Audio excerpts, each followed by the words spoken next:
Good morning, grade 8. For today, we will be discussing all about the human digestive system. We will be deepening our understanding of the digestive system. Alright, let's start. We all know that we need food in order to survive. But what can we get with food? We can get vitamins, minerals, and energy from the food we eat. But we need to break down our food so that the nutrients can be absorbed by our body. So that process is called digestion, the breaking down of our food into smaller molecules that the body can absorb and use for energy, growth, and repair. And digestion occurs when food is moved through the digestive system. There are two phases of digestion. What are they? Do you have any idea? Alright, these are the chemical digestion and the chemical or the physical digestion. Let's start with chemical digestion. Chemical digestion, it is the breakdown of food using chemicals and enzymes. These enzymes is we will be discussing that as we go through along our discussion. Next phase of digestion is the mechanical or the physical digestion. It is the breakdown of food using physical actions like swallowing, chewing, biting mo sa food. That is a chemical or physical digestion. But we talk about digestion and digestive system. What is digestive system, by the way, class? It is composed of what? Alright, the digestive system is composed with organs that is responsible for the breakdown of food to sustain life. The digestive system is composed of two parts. These are the alimentary tract and the accessory organs. The alimentary tract, it is composed of 5 organs which are the oral cavity or mouth, the esophagus, the stomach, the small and large intestine, and lastly is the anus.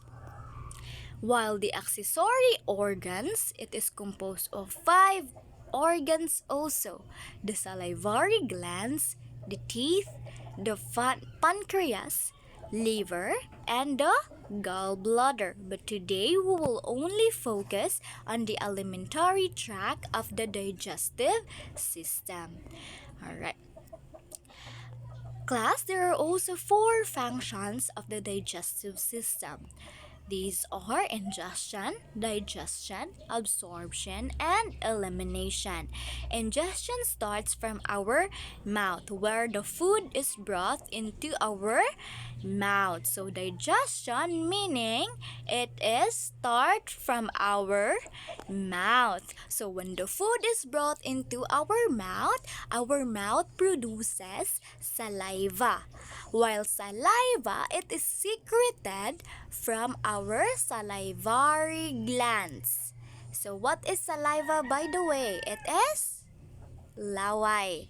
So our mouth produces saliva. Ang saliva naadira sa atong mouth ang what we called salivary glands. Mo na siya mo secrete mo pagawa sa saliva, which is the laway. Alright. Ang saliva is mo na siya mutabang para ang food nga naa sa atong mouth is ma-moisten para mas madali ang pag-breakdown nato sa food. Alright. So, we all know, no? You already know that the saliva came from the salivary gland. It is secreted from the salivary gland. So we have 3 salivary glands.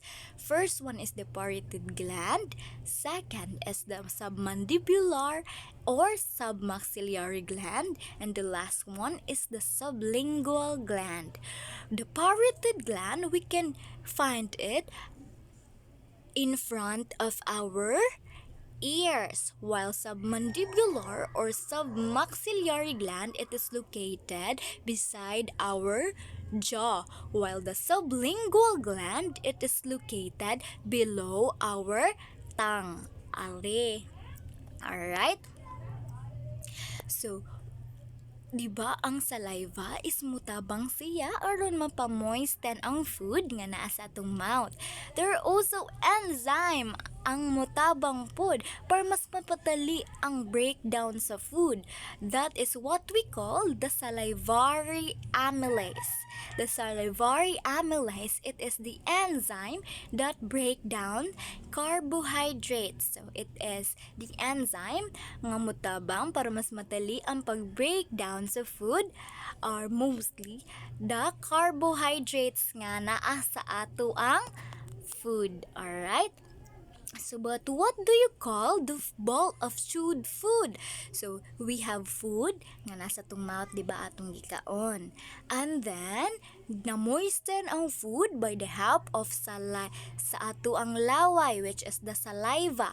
Asa gikan ang saliva, it is came from the salivary glands. And na-moisten ang food, gitabangan pa jud sa enzyme which is called the salivary amylase.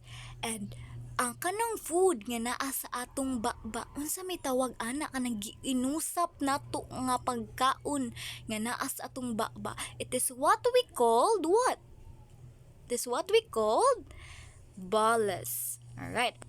And the bolus nga naa sa atong baba, itukmod sa atong tongue padung sa atong trachea, which is our throat. And naa dira besides sa atong trachea is the epiglottis. It is a small flap of tissue folds over your windpipe or trachea to prevent choking, and the food passes into your esophagus. The epiglottis, ma-open ang epiglottis, musud ang bolus sa atong sa atong throat, and then ma-open na ang epiglottis. Igsud sa bolus, mo-close ang epiglottis aron dili ta matuk-an, aron dili mo balik ang food sa ato ang baba. But why there are times nga matuk-an man jud ta? It is because paspas ra kaayo ang imong pagkaon. So, maghinay-hinay. Alright? Rungon og usap ang pagkaon. So, the bolus is naana padung niadto na sa atong esophagus. There are two parts of esophagus, the lower esophageal sphincter and the upper esophageal sphincter. Asa man na siya? Tang-awa ang picture. The upper esophageal sphincter or kanang UES, and the LES is the lower esophageal sphincter. Okay. But what do you call the wave-like muscular contraction movement that makes bolus go down through the stomach? So, ang food nga naa sa atong esophagus mo go down na siya padung sa stomach tungod sa contraction. Maganaana na siyang esophagus. What do you call that wave-like muscular contraction? That is what we called peristalsis. The wave-like contraction. Ana-ana, tukmod. Masud ang bolus, tukmod don, yung ana na pod. Hantod maabot siya sa ato ang stomach. Alright. Where the chemical digestion takes place, and there are also mechanical digestion too. So, meaning, chemical digestion, ang saga ito, meaning sa stomach, na po yung mga enzymes nga mutabang para ma-break down ang food. Alright?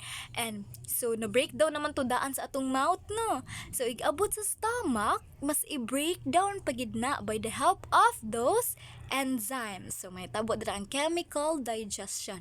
There are also mechanical digestion too, because sa stomach, naapod ang peristalsis. Mo na ang stomach is mo contract siya, ug mo relax pud siya. Alright?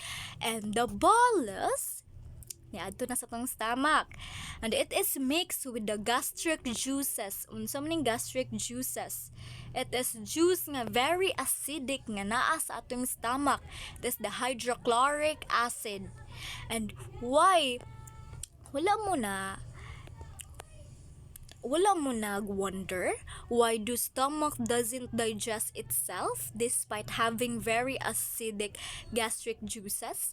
Nganong dili man ma-digest sa stomach iyang kaugalingon nga acidic maka iyang gastric juices?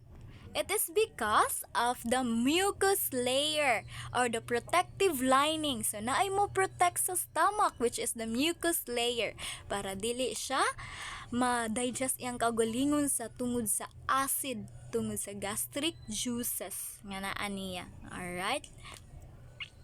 There are also enzymes produced by the stomach. That's what I've said earlier. What are these enzymes? These are the protease or the pepsin and lipase, which is protease or pepsin. It is the enzymes that break down proteins. And lipase, it is the enzyme that break down fats or free fatty acids and glycogen. Alright? After hours of digesting food nga naa sa atong tiyan, the finished product is chyme. Unsa maning chyme? Chyme is the chyme or chyme. Chyme, okay? It is creamy paste texture or pulpy mixture of bolus and gastric juices. So, mura na siyang paste after hours of digesting sa food nga naa sa atong tiyan. Mahimo na siyang chyme, which is mura na siya creamy paste texture. It is a mixture of bolus and gastric juices.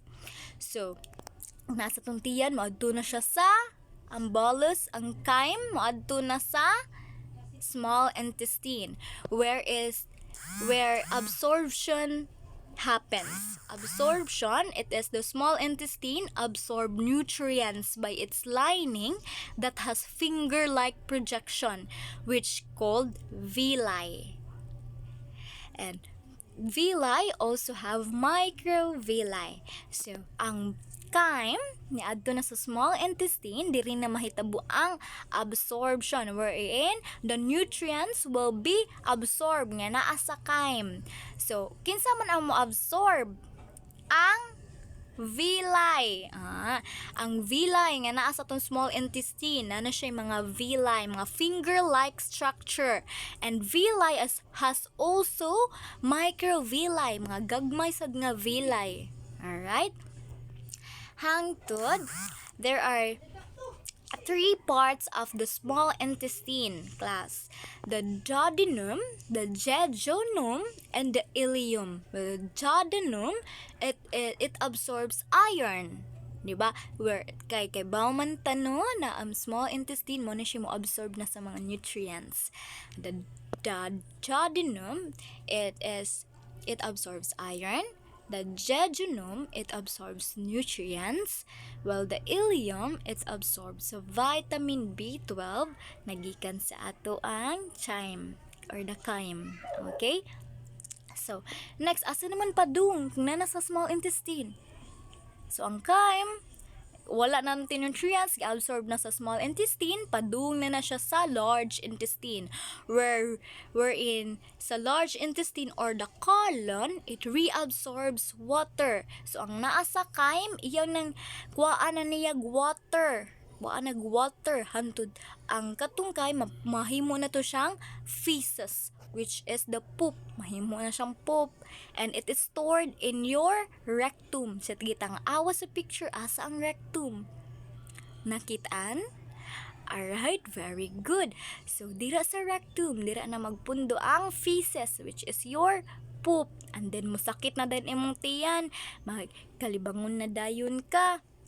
So, asa na mo gawas? It is padung sa imuhang anus. It is the end part of digestion.